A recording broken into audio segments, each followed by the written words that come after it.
Change the channel! So before then, that was day 2. Day 1, we'd filmed. We went back to your place. We went shopping for video games first, and then went back. We did Super Sluggers and Wii Sports. We had some very well crafted spaghetti. Yes. And then everyone left, hung out with you, and then we watched Street Fighter. We watched Street Fighter. That was your first time watching the live action Jean-Claude Van Damme Street Fighter movie, right? Yes. Did it live up to all of your expectations? Because you had known about it before. My review of the movie, it was okay. Okay. Okay. It wasn't that bad. Listen, I love shit movies that are entertaining, and that movie was thoroughly entertaining. We had a blast watching it. My favorite part that you didn't remember either was the racially progressive Blanca. What do you mean? They make him like the Green Giant or something? No, remember? Yeah, okay, so in the movie, Blanca, M. Bison kidnaps Guile's friend Blanca, and he's like, I want to make the ultimate fighting machine. So he, like, gets Dalsum, and they're like, we're going to pump him. Don't they straight up, like, pump, like, Nazi footage into him? Like, yeah, I swear Hitler is in this movie. Yeah, it's footage of, like, terrible acts. Yeah, it's like tornadoes and like the Dust Bowl and like children being shot. Yeah, and like while they're injecting Mountain Dew and Fanta into his blood. Then when like who's the good guy who saves him? It's like who flips the switch for him? Who flips the switch? Who does it? No, Dalsum is like secretly feeding him like the good stuff.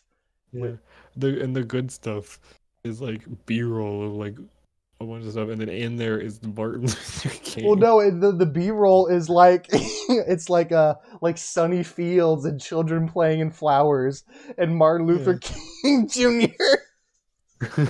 Specifically, I think that's the only like political or historical figure that like he gives him to make him good. We're like watching that. I turned to you, and I'm like, well, he may be an ultimate killing machine, but at least he's not racist. They fucked up Blanca in that movie. He doesn't even fight anybody. He fights like bison troopers. He doesn't even fight like anybody. There's only like 3 characters that they didn't mess up in that whole movie. Who were they? Who didn't they mess up? M. Bison, Vega, and like Chun-Li, kinda. What about Cammy? What about Guile? What about Guile? Come out from that curtain, you wizard. Come out from behind the curtain, wizard. Let's see how pure your combat really is.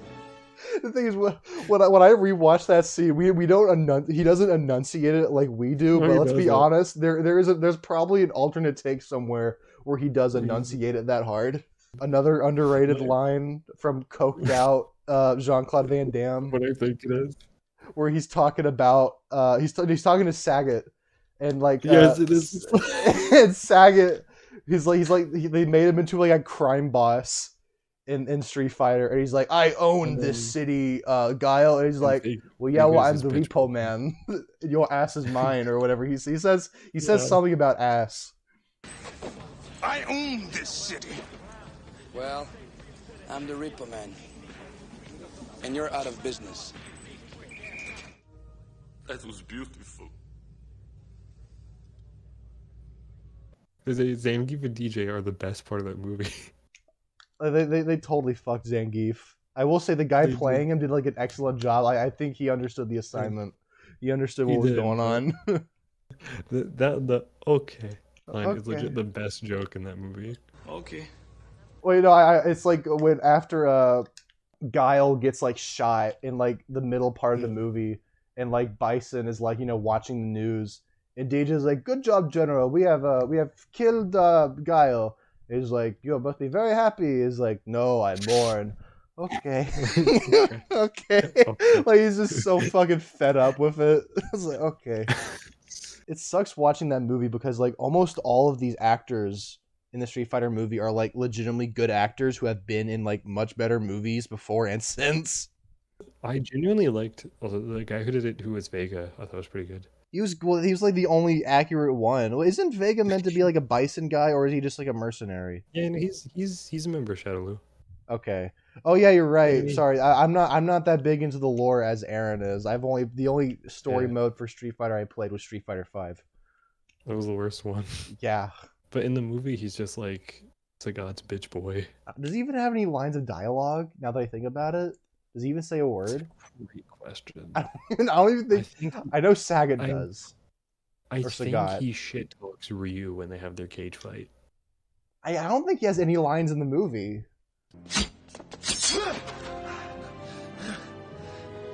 Vega, where were we? You were losing. My favorite part is when they're doing the prison fight and he makes a wooden version of his Yeah, he iconic has gorilla it. and then He doesn't even use it. it. He uses it like once, and like Ryu like immediately breaks it over his like legs or something. I don't know why Vega is specifically the most like lore accurate like looking character. By the way, I just want to say that the Street Fighter movie has like 4 different protagonists because it starts with Chun-Li, and then it moves to Guile, and then I'm like, okay, it's a decent seamless transition because she's the news, and then she's interviewing Guile, and that's a really good transition, and then just cuts to Ryu and Ken, and like, okay, now it's their story. There's like 4 different stories going all at once that like very sloppily connect. Yeah, and like sure, like they're all connected to Bison.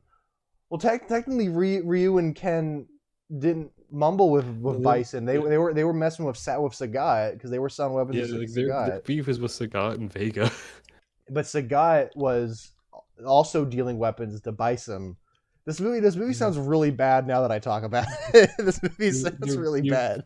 They're there to fight Bison on happenstance that Sagat is also like dealing weapons Yeah. to end Bison. My favorite part is when the final act of the movie when everyone sloppily stumbles into their iconic game outfits. With, no explanation. Well, some of them are in the whole time. Like Vega is like in costume the whole time. Yeah. But then you get Dalsum, who's like dressed up as like Dr. Frankenstein.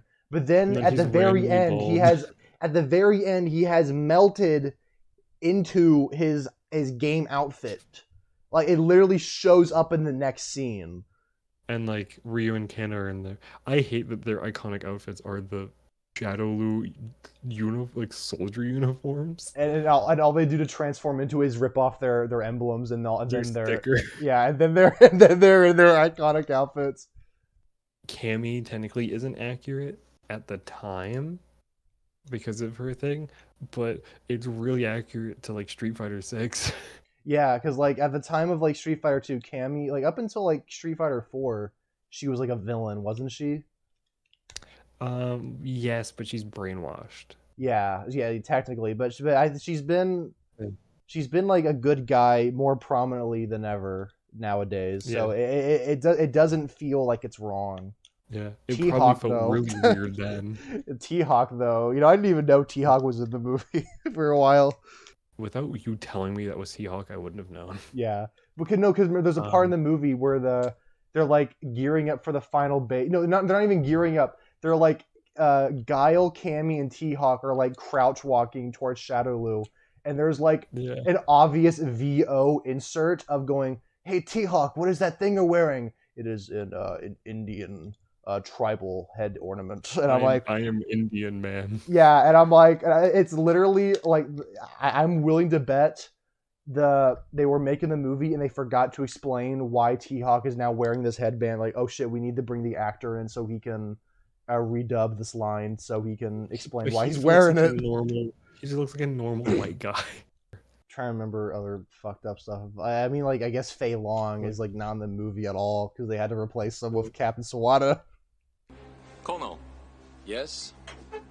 A single boat against everything he's got? The pilot would have to be out of his mind. I remember after we watched the movie, I had to show you Sawada's level 3 in that game.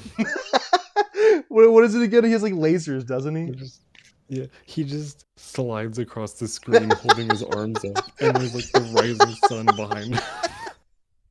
It's horribly offensive. He doesn't like attack it, he just slides across the screen. Like he loses all friction and slides across the stage.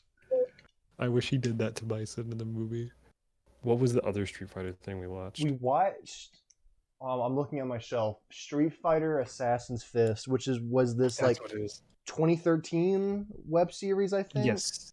Yeah, that was it was a much. kickstarted, but greenlit. Like it was backed by Capcom. Yeah, well, it started out as like a fan thing, but then it was either Capcom or some other company was like, here, have this money, go make this.